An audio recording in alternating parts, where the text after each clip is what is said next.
كل نفس ذائقة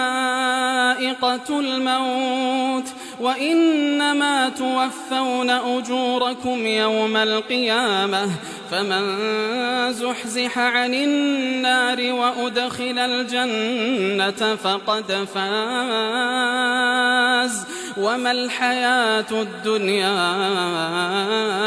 إلا متاع الغرور لتبلون في أموالكم وأنفسكم ولتسمعن من الذين أوتوا الكتاب من قبلكم ومن الذين أشركوا أذى كثيرا وإن تصبروا وتتقوا فإن ذلك من عزم الأمور وإذ أخذ الله ميثاق الذين